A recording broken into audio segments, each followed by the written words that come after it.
In our discussion this morning about the Bible and science, there are some technical terms that need to be considered. One is microevolution, the other is macroevolution, and they're not very well defined in the video that you're going to see, so I want to give you that now. Microevolution has to do with development or change within a species, so it's a sort of lower level of evolution. Macroevolution can be cross-species, cross-genus, and it would involve things like sea creatures crawling up on land and becoming a land creature, or a reptile becoming a bird. That's macroevolution. When we talk about what Christians believe about evolution, there's a whole spectrum of beliefs about this. And what I would want to be clear about is that in regard to both micro and macroevolution, most Christians don't have a problem with most of that. Where the real rub comes is in regard to humankind. Was humankind uniquely created in the image of God, or did we simply evolve?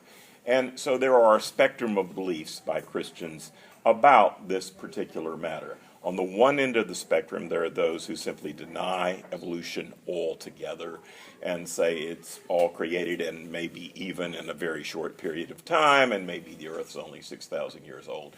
Then there are creationists who think the Earth is very old, but that the creation account in Genesis, things happen pretty much like that. Then there are Christians who take a variety of positions called theistic evolution. One would be a belief that evolution happens with the lower order of creatures up to the human level, but human beings were uniquely created in the image of God. Then even further on the spectrum, there are those who believe that evolution happened even involving human beings, but that at some point God put a soul in human beings. That's what the image of God is. And so those sorts of folks even are prepared to talk about a historical Adam and Eve, but they too were evolved creatures in that particular point of view. And then even further down the spectrum, there are those who simply believe in theistic evolution and don't think a historical Adam and Eve is necessary to understanding the Bible. So that's the spectrum of beliefs, and we're going to talk about these things in this video. So in a very real sense, the North American church, or the church in North America today, I think finds itself confronted by scientific claims. More and more claims which seem to call the validity of Christianity, or at least the seriousness with which one can adhere to Christianity, into question. And in today's discussion, I want to talk with Dr. Witherington about the Bible and science.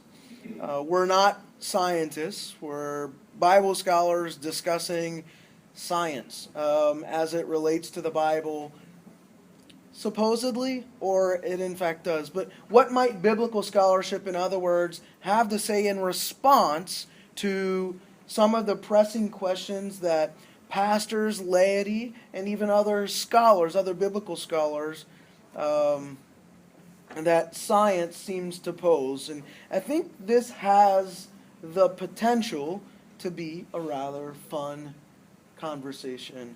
I want to begin then by asking this question, a question about hermeneutics. And hermeneutics is just one of those $50 words that means interpretation.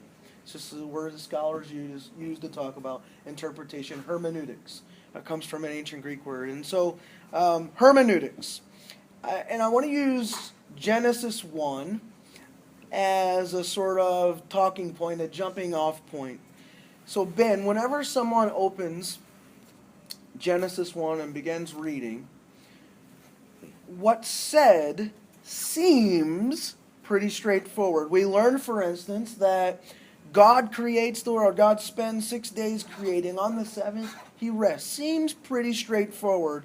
On the surface, that's what it seems to plainly be saying, right? If we keep reading throughout the Old Testament, many have suggested that if you count the years, the earth then will seem to be about 6,000 to 10,000 years old. This seems to be the plain on the surface meaning. So I don't want to get into the age of the earth question right now.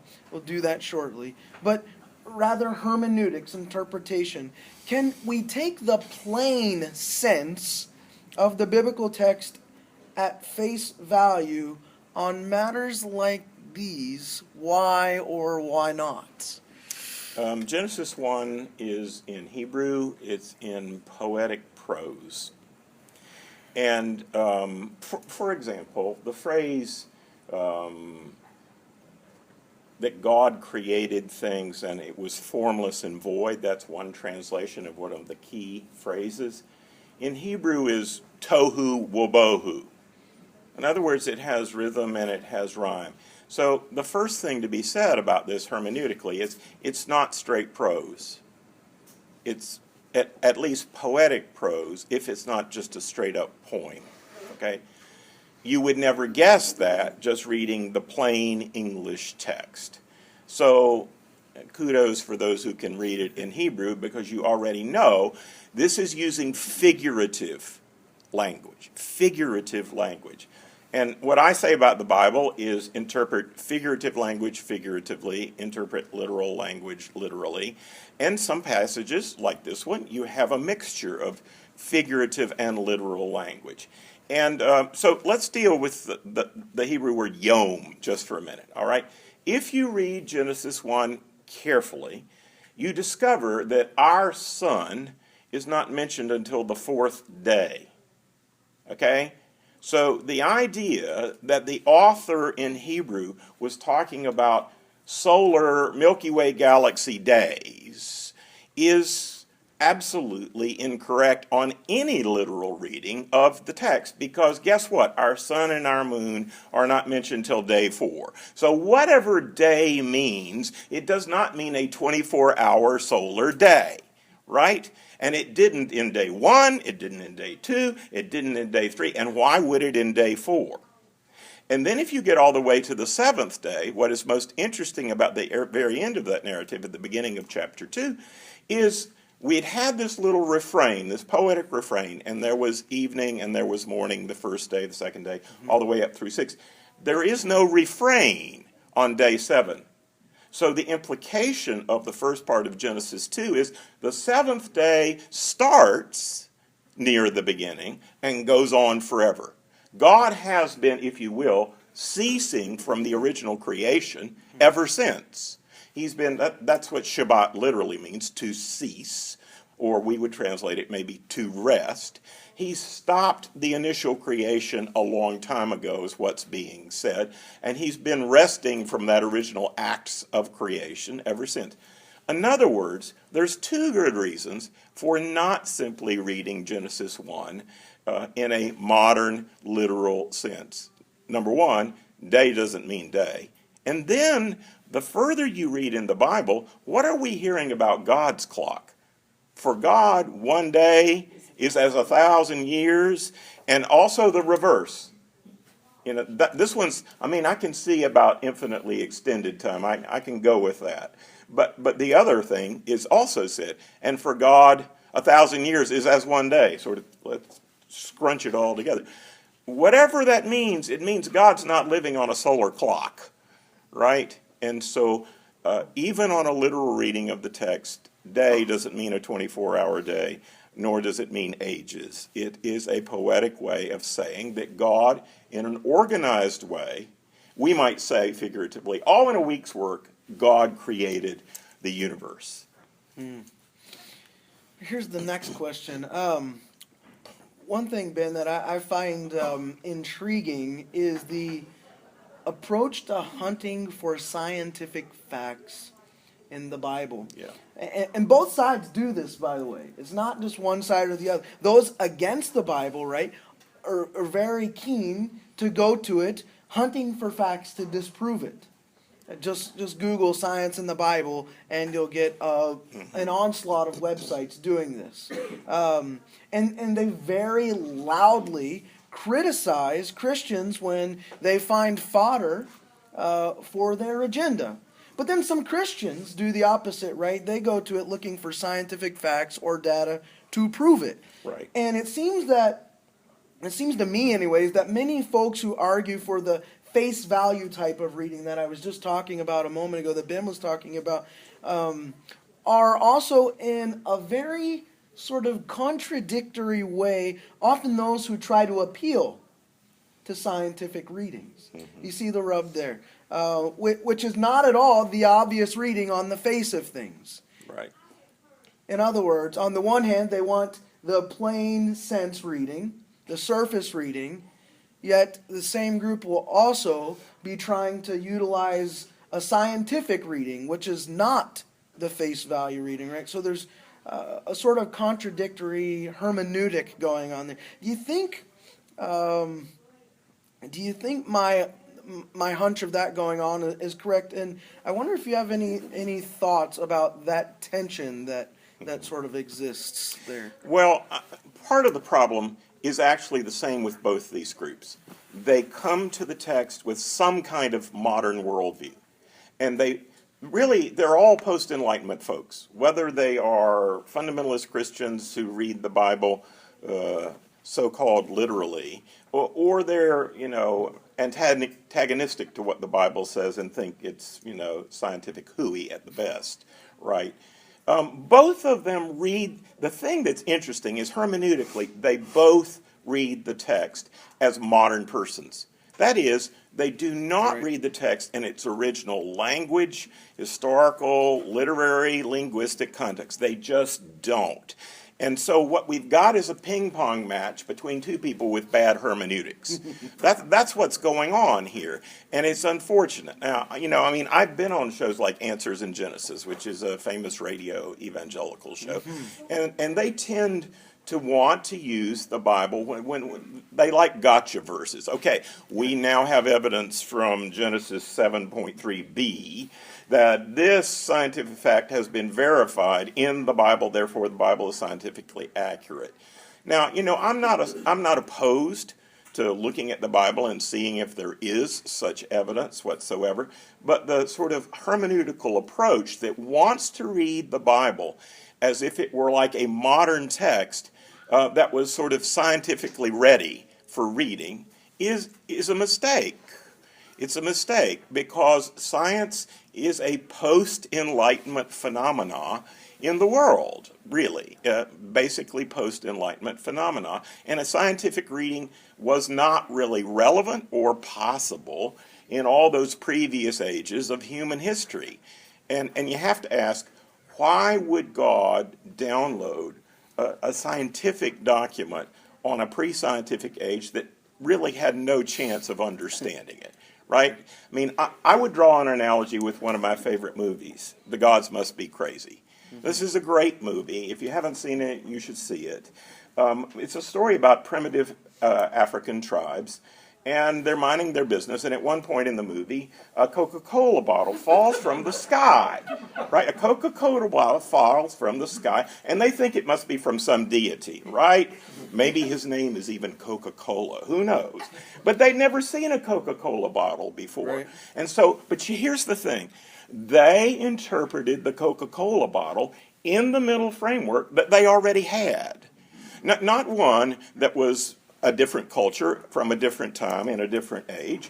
Of course, ancient people would have interpreted the data in the context in which they existed. And you see, our God is not a God of an obscuratus God. Our God is a God who reveals himself contextually to people through the ages at the age and stage of knowledge they have so that they can understand him. And it wouldn't have helped those primitive cultures if he had revealed himself in a late 21st century way to those cultures because they had no mental framework for interpreting such things.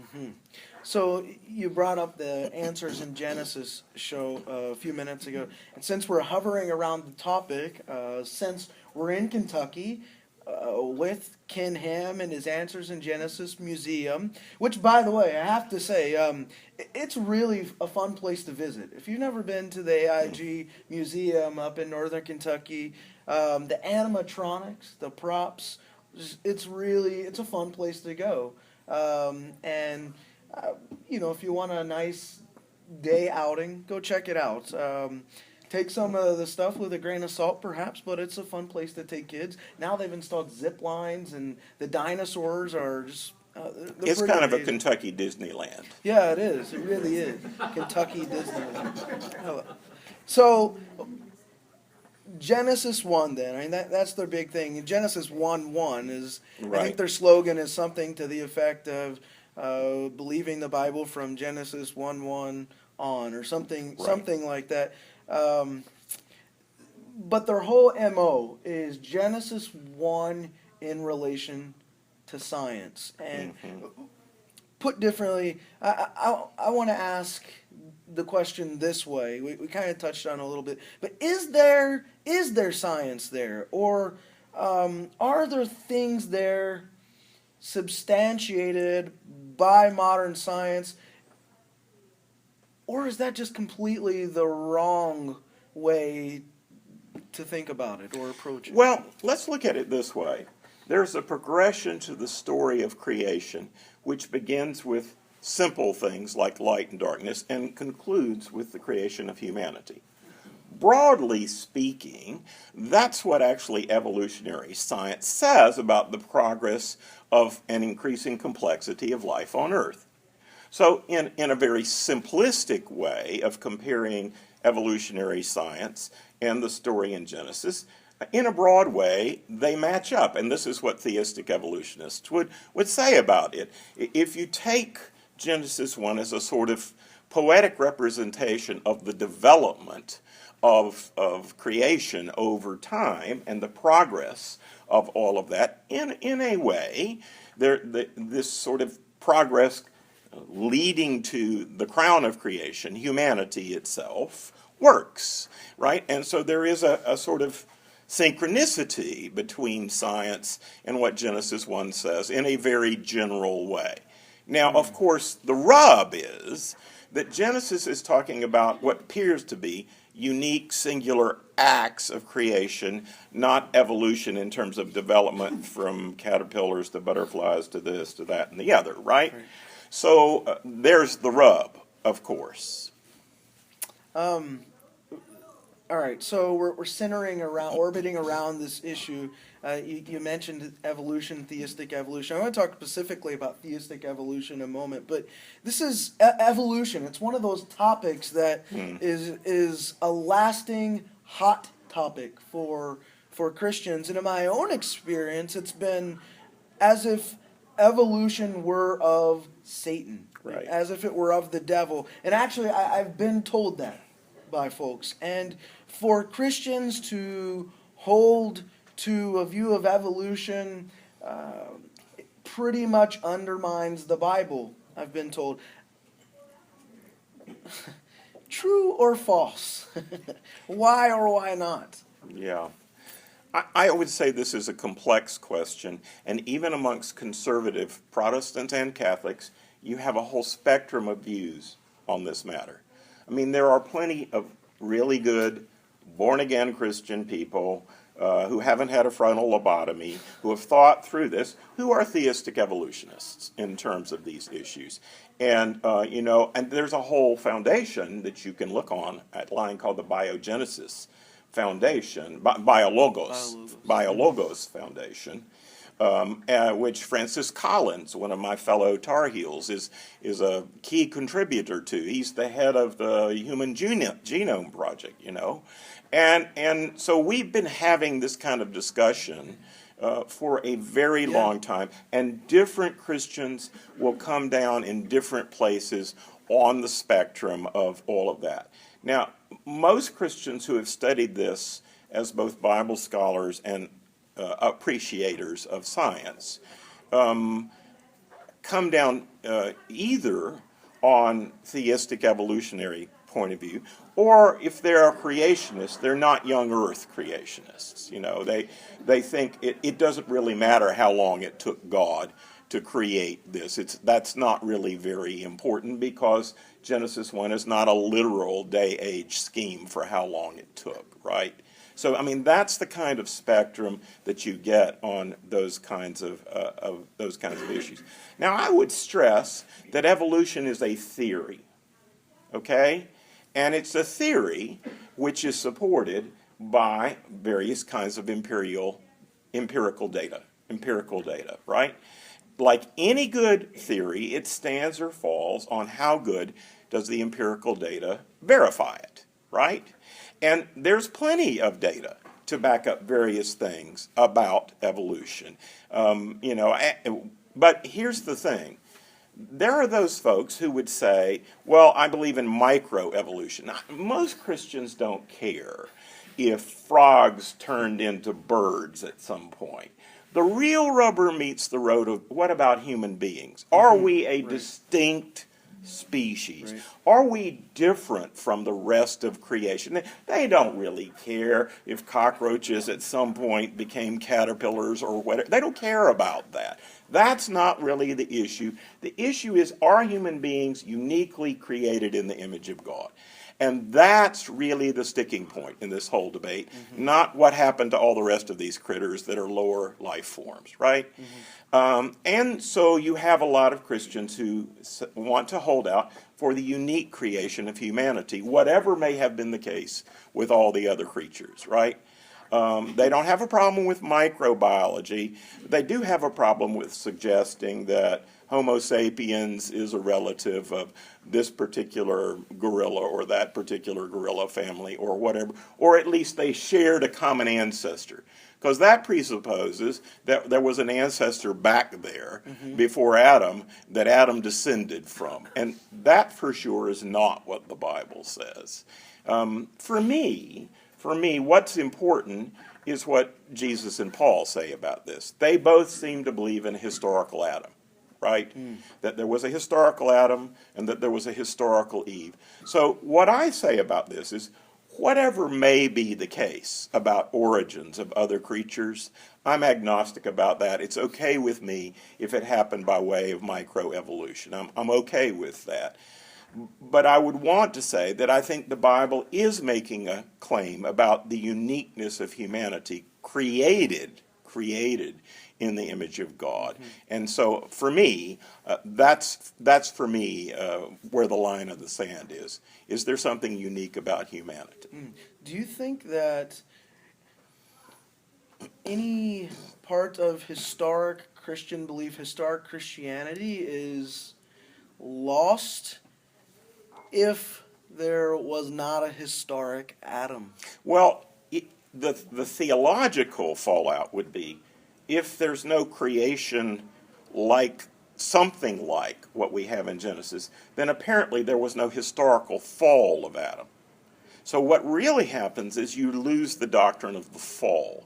You may be able to come up with a doctrine of creation that just involves evolution, but you can't come up with a doctrine of evolutionary fall, I don't think. Not in regard to human beings, right? So what the Bible is claiming is there was a point in time before which human beings were not fallen creatures, and then they were fallen creatures. So for me, as a historian, that's the real sticking point with that. And so I think there is something at issue there, theologically speaking. And I'll say this, Ben and I may well get raked over the coals, him more than me, for doing this by some of the the AIG proponents. I will not be on Answers in Genesis again after this video, I'm sure.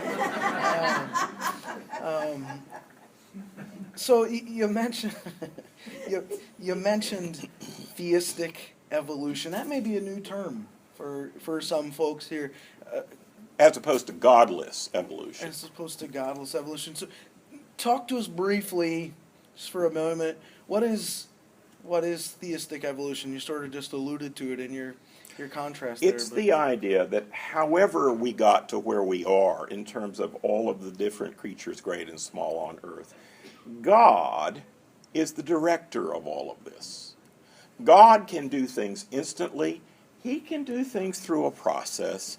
Why should we be resistant to the idea that he might use processes to produce his creatures, And so theistic evolution says there was this process and that God was directing it.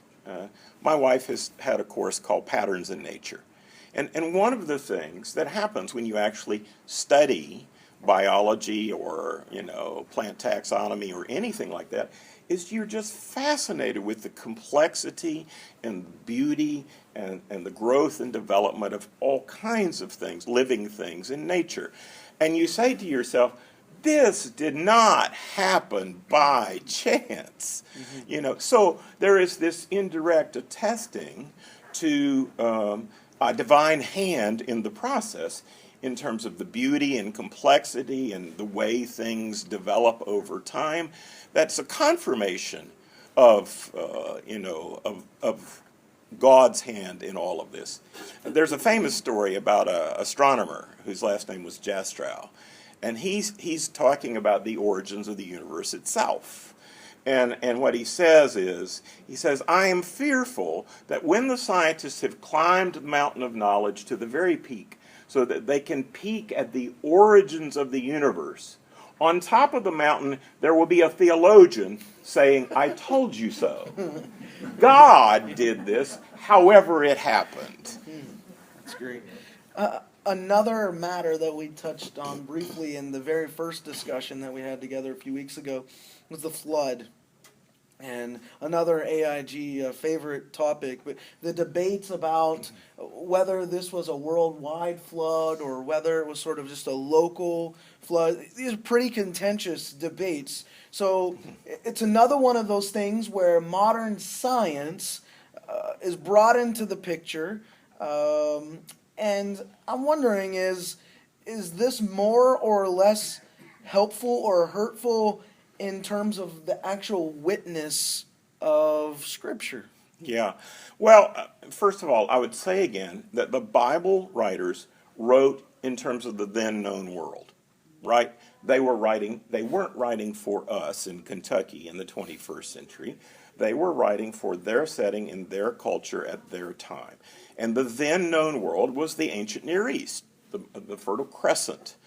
That's the world that they knew. And so when they talk about a worldwide flood, they're talking about the then known world. They're not talking about beautiful downtown Lexington, Kentucky, right? They're talking about the ancient Near East. So when they talk about a worldwide flood, that's the world they're talking about. That's the first thing to say.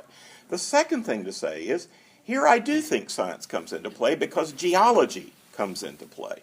And there are, if you will, mud layers and geological layers in the ancient Near East that have been studied that indicate there was a massive flood in this area at some point several thousand years BC. So in that particular case, when you can actually go to hard geology and do your homework and do archaeological geology and study it in detail, well, yes, there is evidence from India all the way into Turkey of a huge flood. Well, okay, the Bible says this, Babylonian texts say this. There's no reason to deny that such a thing could and did happen in antiquity. And so there's a partial confirmation through the geological research. Now see, I would say that while the Bible is not aiming to give us detailed it's not talking about fossils and layer 1 and layer 2 and layer 3. Right. It gives us a general picture which science can fill in more detail to indicate how drastic this was. I'll give you one example. One of my favorite recent archaeological sites is Göbekli Tepe near Urfa in eastern Turkey. Now, on top of this hill where they have found the earliest temples known to humankind, these are stone circles like Stonehenge that date to 8,000 or more BC, way before the pyramids, right? On top of that hill, there was like 40 feet of sand, okay? And the hill is not composed of sand, right? So the question is, how did 40 feet of sand get on top of that hill? Well, this site is right between the Tigris and Euphrates. Now, the archaeologist, Klaus Schmidt, says, here's his theory. His theory is there was an invading, marauding group of tribes that was going to come and destroy this religious site, because that's what it is. It's a religious site where it's a high place where sacrifices were offered. And so what they did is they ran off. They got sort of baskets of sand and dumped it on top of their religious site to protect the sacred totems and all of those things on top of the site. And I'm going, You know, in 8000 BC, they didn't have dump trucks. 40 feet of sand is a lot of sand. And there are two rivers on either side of this hill, this high place. And so I'm going with archaeologist B, who's his assistant, a Roman Catholic priest, who says, I have a better idea. There was this flood, and it was this flood that covered up this site that we've now discovered. I'm going, yeah, that's right. It's much more likely a flood that stopped the construction of this religious site at Göbekli Tepe and put all that sand on top of the hill. I just can't imagine like 200 people running down to the river, getting sand, bringing it back, dumping it, and hoping that they get this done before the warring tribes came across the river and attacked their religious holy place. You're talking, it's interesting to bring up the issue of archaeology, that the site. So I think for some there may be a little bit of tension there, actually. If we're, well, let me say it this way. If using science to engage the Bible is often problematic, then yeah, what do we do with the archaeological sciences to try to corroborate material remains with scriptural testimony? I'm thinking, for example, the classic case that folks want to use to sort of try to discredit the Bible is Jericho's walls, right? To get a bit closer to home with you, the James ossuary, right? Bringing science into the picture to sort of try to corroborate or not to corroborate these types of things. Well, in principle, I have nothing against archaeology or archaeological science. But again, this is a modern thing, right? New Testament archaeology really began in the 19th century. Old Testament archaeology a little bit older. But what it is the application of archaeological science to the study of antiquity. And I see this as a good thing.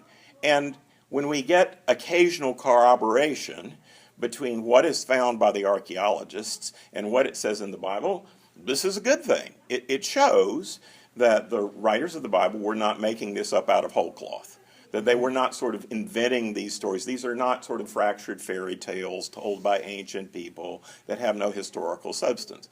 If you care about the history in the Bible, which certainly we should, then archaeology is a tool in the toolbox that can help either confirm or not. Now, here's the thing.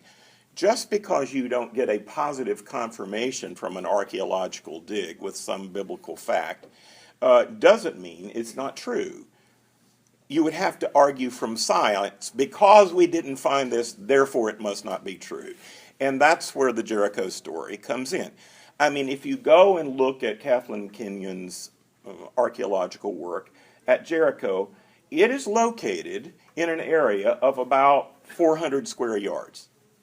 Now, I guarantee you, Jericho was bigger than 400 square yards. The fact that in this hole that they dug down to pre-Neolithic layers, they couldn't find evidence of walls falling down, if you say, okay, that proves that the biblical Jericho story is not true, it's simply an argument from silence. Here's what I'd say about that. Absence of evidence is not evidence of absence. Let me say that one more time. Absence of evidence is not the same as evidence it didn't happen, right? There may be more evidence in some other hole in the ground that they've never dug. So, see, this is the problem with archaeology. It's very hard to prove a negative. It's much easier to provide some kind of confirmation for a positive. And so in the case of the James ossuary, we have positive evidence for a confirmation that this was a first century burial box that probably contained the bones of James, the brother of Jesus. Mm-hmm. There are some people who, you have the sort of two ends of the spectrum. Some who are constantly, I feel again like they had you folks, trying to bring this scientific lens, this scientific hermeneutic through which to view the text. But then you have the other end of the spectrum where you have people saying things like, bringing any sort of lens like that, or trying to corroborate rather science with the Bible, indicates a lack of faith. Yeah. What I would say about that is it's God who created the human mind. And he didn't ask us to check our cerebral cortex at the door when we have faith. Faith is not blind faith in the Bible. In fact, it's the assurance of things hoped for, a conviction about things not yet seen. It actually happens to involve faith in facts. Faith that Jesus really existed, faith that Jesus died on a cross, faith that Jesus, at a particular point in history, rose again from the dead. So we are not called to we are called to a simple faith, but not a simpleton's faith. We're not called to blind faith. We're called to having a trust in what we know about God based on the evidence. Faith is not opposed to evidence or even scientific evidence. Another area that science has attempted to bring corroboration with the New Testament, something I've written about, is the Shroud of Turin. Mm-hmm. Some of y'all have heard of the Shroud of Turin. And I've also heard you talk about this in other contexts before. Talk to us for a few moments about the Shroud of Turin and whether or not science has done something favorable or not for Christians in this regard. It's probably my favorite relic. Of all the Catholic relics, this one is probably my favorite, and I think it probably has the most evidence going for it to be a genuine historical artifact. The business about the, pieces of the cross of Christ in 62 different cathedrals in Europe, and if you put all the pieces together, the cross would be bigger than Walmart. I'm very dubious about that. But the Shroud is a different story. For one thing, we can trace the history of the Shroud back to the early Middle Ages. That's point number one. Point number two, the image of the crucified person on the Shroud is a photographic negative. Last I checked, they didn't have Nikons in the early Middle Ages, right, that could produce some kind of, photographic negative image from which somebody might have painted or scorched an image on this cloth that looked like a photographic negative. So you've got to be able to explain the actual image of this deceased person, this brown image of the deceased person on the Shroud.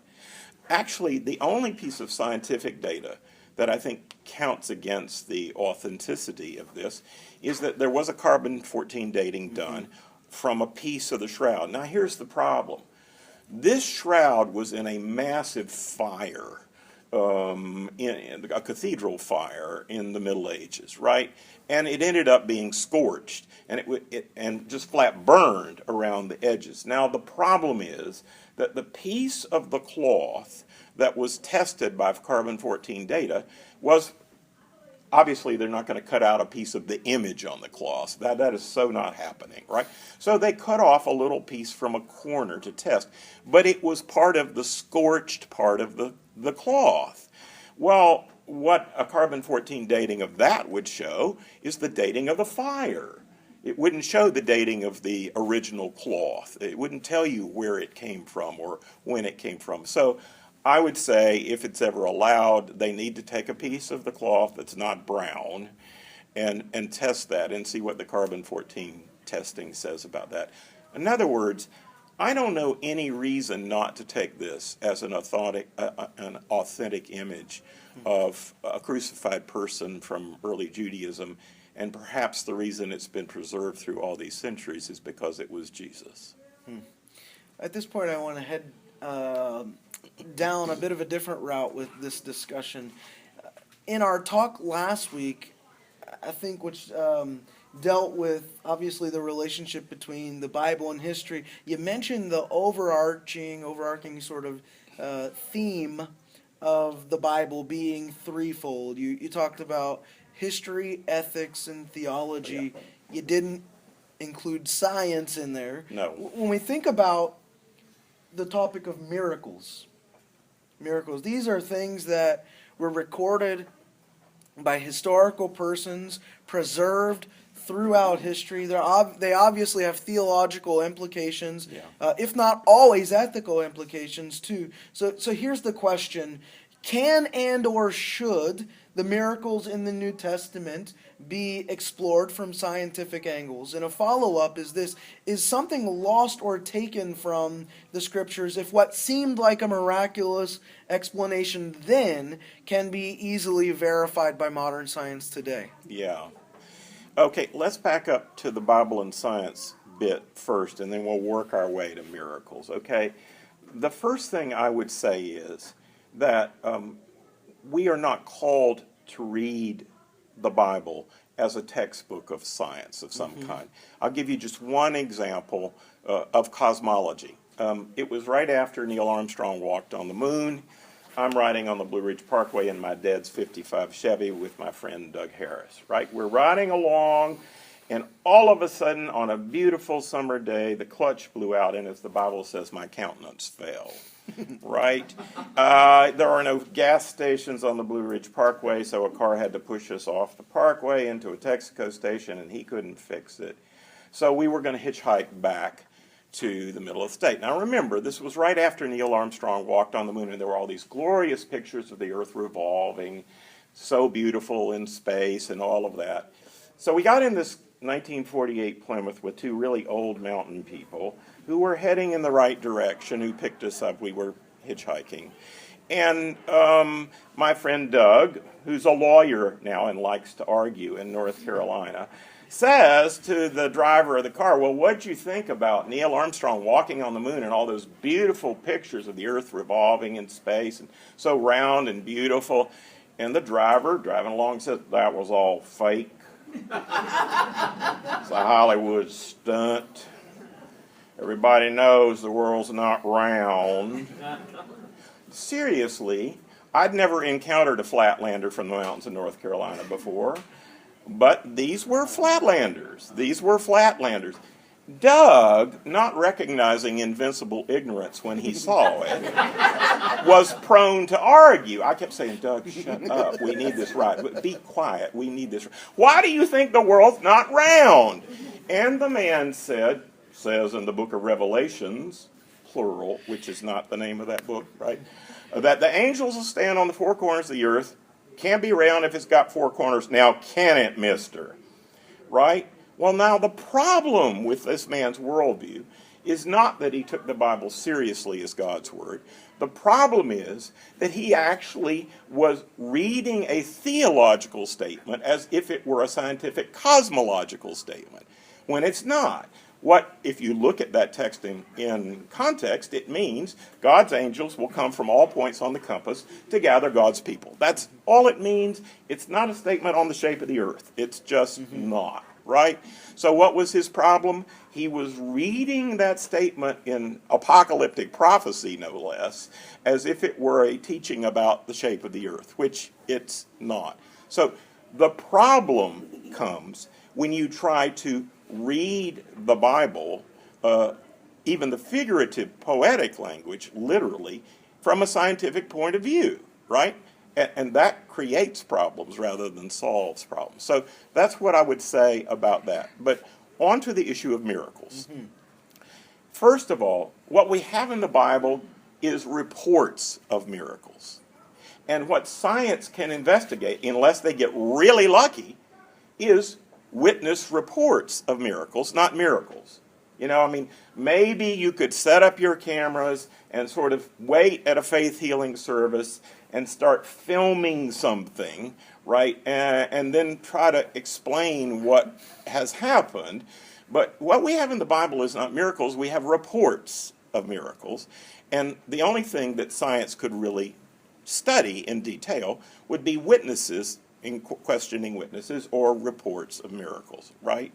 And so that's problem number one. Unless you're there and an eyewitness to it and you get it on camera, all you're dealing with is something somebody says they saw. And then the question is the validity and the accuracy of the witness. The witness is the issue, right? Now, is it problematic if some of the stories in the Bible that are called miracles turn out to be, let's say, psychosomatic healings, right?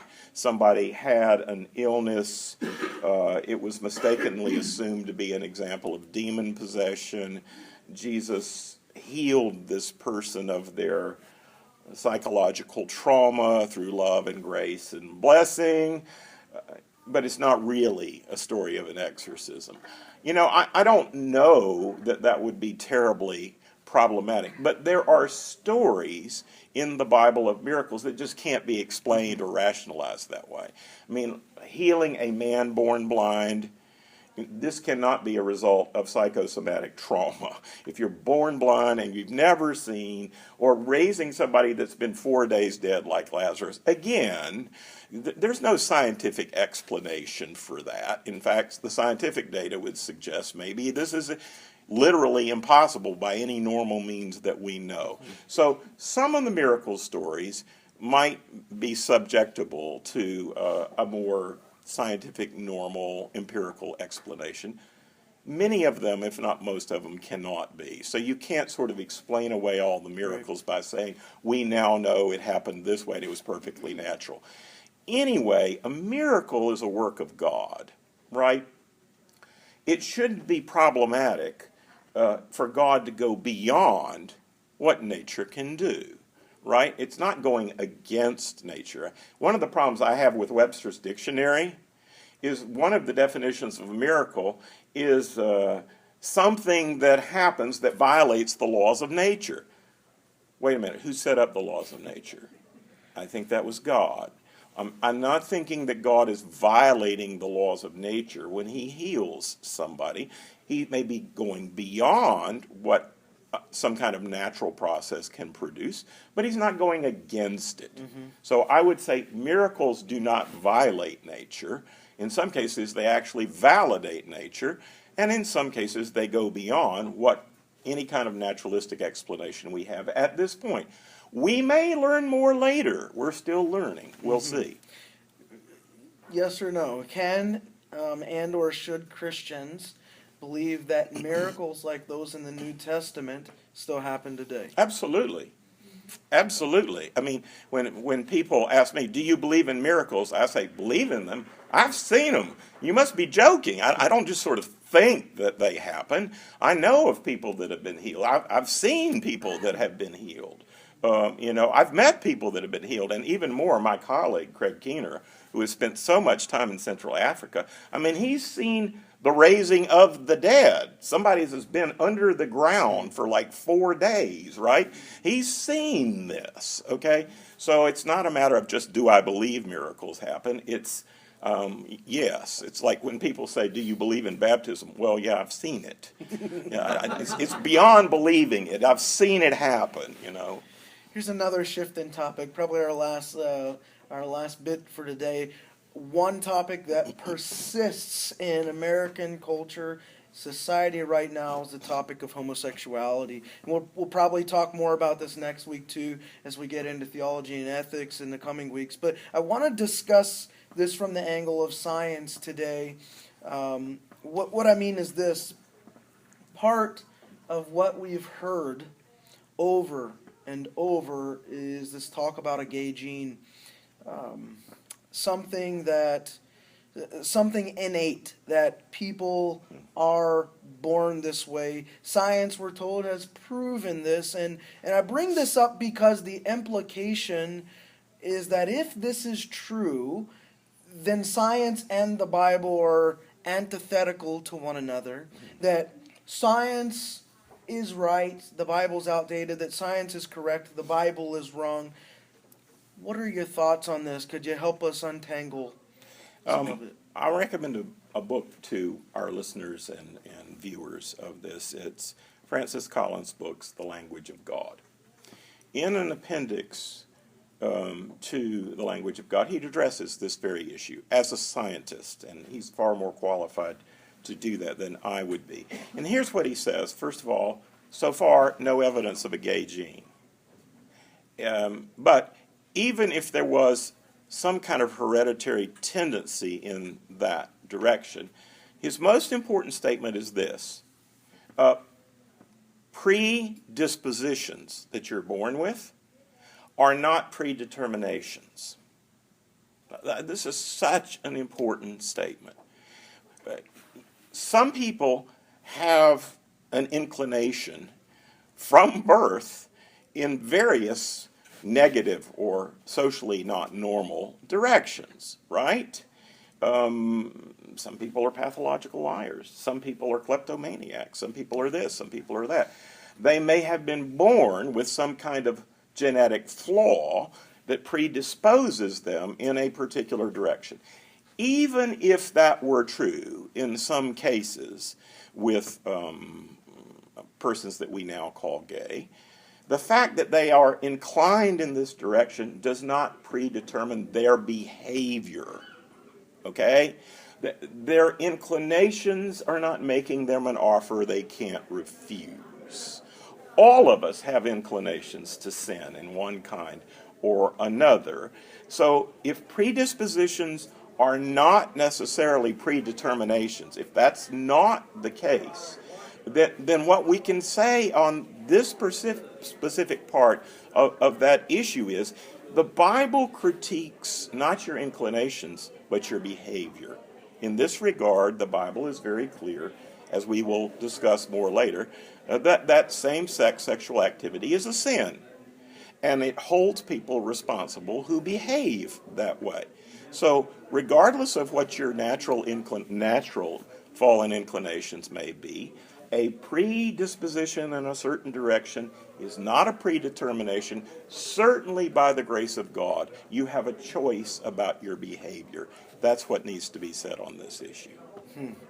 Well, we're going to stop there. Just wanted to mention one of Ben's latest books. It's actually a new edition, Jesus the Seer, The Progress of Prophecy. Gave me a nice copy of it this morning. But y'all should get yourself a copy and check this out. Fortress Press has published this, so thankful for the book. Let's show our appreciation to Ben this morning.